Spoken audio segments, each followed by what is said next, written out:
Shalom Bapak Ibu Saudara yang kekasih di dalam Tuhan. Selamat berjumpa kembali dengan saya Daniel Johan dalam renungan kebenaran Alkitab pada hari ini Sabtu 3 Desember 2022. Baik, hari ini saya akan membawakan renungan kebenaran Alkitab dengan judul Hiduplah sebagai orang merdeka, yang terambil dari surat 1 Petrus 2 ayatnya yang ke-16. Demikian firman Tuhan. Hiduplah sebagai orang merdeka dan bukan seperti orang yang menyalahgunakan kemerdekaan itu untuk menyelubungi kejahatan-kejahatan mereka, tetapi hiduplah sebagai hamba Allah. Kita yang telah menerima kasih karunia Allah dan telah menjadi orang merdeka, namun jika kita masih menjadi hamba dosa, maka sesungguhnya kita telah menyalahgunakan kemerdekaan yang telah Tuhan anugerahkan kepada kita dengan cuma-cuma. Rasul Petrus mengingatkan kepada orang percaya bahwa dahulu mereka itu bukanlah umat Allah, tetapi sekarang telah menjadi umatnya. Kita baca Alkitab kita di surat 1 Petrus 2 ayatnya yang ke-10. Demikian firman Tuhan. Kamu yang dulunya bukan umat Allah, tetapi yang sekarang telah menjadi umatnya, yang dahulu tidak dikasihani, tetapi yang sekarang telah beroleh belas kasihan. Inilah kasih karunia yang Tuhan anugerahkan kepada manusia ketika manusia masih berdosa. Kita baca Alkitab kita di surat Roma 5 ayatnya yang ke-8. Demikian firman Tuhan. Akan tetapi Allah menunjukkan kasih-Nya kepada kita oleh karena Kristus telah mati untuk kita ketika kita masih berdosa. Kematian Kristus adalah jalan pendamaian bagi dosa manusia. Kita baca Alkitab kita di surat 1 Yohanes 2 ayatnya yang kedua. Demikian firman Tuhan. Dan ia adalah pendamaian untuk segala dosa kita, dan bukan untuk dosa kita saja, tetapi juga untuk dosa seluruh dunia. Oleh karena kasih karunia-Nya, Allah mengaruniakan anaknya yang tunggal untuk menebus manusia dari dosa. Baik, Bapak Ibu Saudara yang kekasih di dalam Tuhan, Rasul Paulus dalam suratnya kepada jemaat di Roma menulis tentang kematian Yesus adalah kematian terhadap dosa. Kita baca Alkitab kita di surat Roma 6 ayatnya yang ke-10. Demikian firman Tuhan. Sebab kematiannya adalah kematian terhadap dosa satu kali dan untuk selama-lamanya, dan kehidupannya adalah kehidupan bagi Allah. Kata satu kali untuk selama-lamanya ini berbicara tentang korban Kristus di atas kayu salib yang hanya satu kali saja terjadi, tidak seperti korban binatang yang setiap tahun terus-menerus dipersembahkan. Demikian juga dengan kata satu kali untuk selama-lamanya dalam Ibrani 10 ayatnya yang ke-10. Demikian firman Tuhan.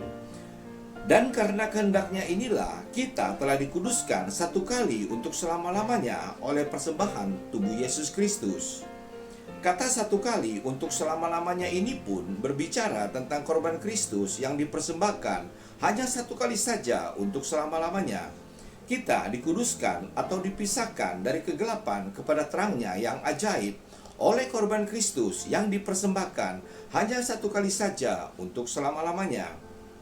Untuk lebih jelas memahami Ibrani 10 ayat 10, kita baca juga ayat yang ke-12 dan 14-nya. Demikian firman Tuhan ayat 12. Tetapi ia setelah mempersembahkan hanya satu korban saja karena dosa, ia duduk untuk selama-lamanya di sebelah kanan Allah. Ayat 14.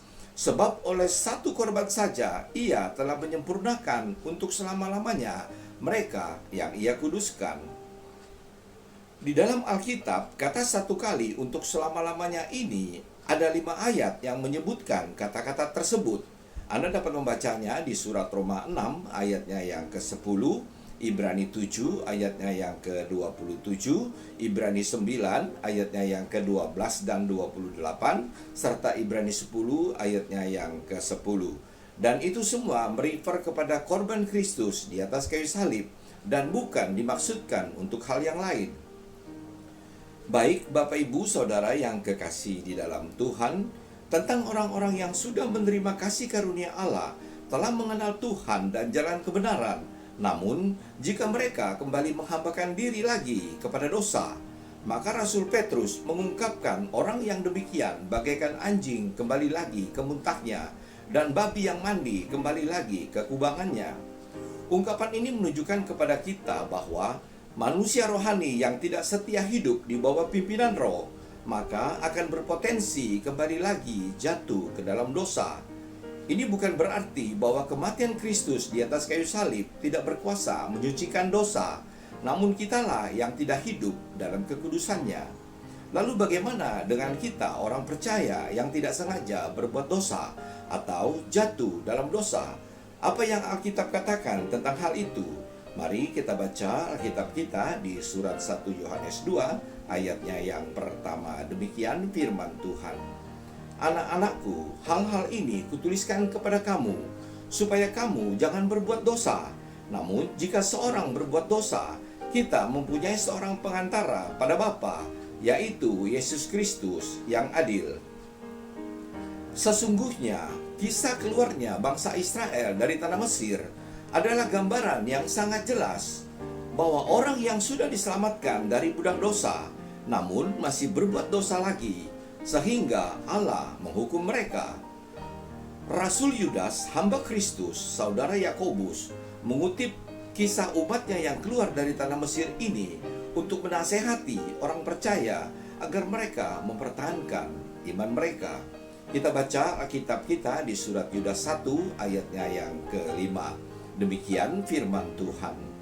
Tetapi sekalipun kamu telah mengetahui semuanya itu dan tidak meragukannya lagi, aku ingin mengingatkan kamu bahwa memang Tuhan menyelamatkan umatnya dari tanah Mesir, namun sekali lagi membinasakan mereka yang tidak percaya. Sebagai penutup, sebagai orang percaya, hendaklah kita senantiasa berpedoman pada ajaran rasul-rasul dan bukan ajaran yang bertentangan dengan ajaran para rasul.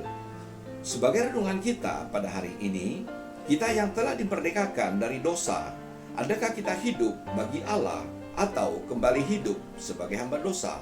Demikianlah renungan kita pada hari ini. Sampai jumpa lagi di renungan kebenaran Alkitab pada Sabtu yang akan datang. Tuhan Yesus memberkati. Amin.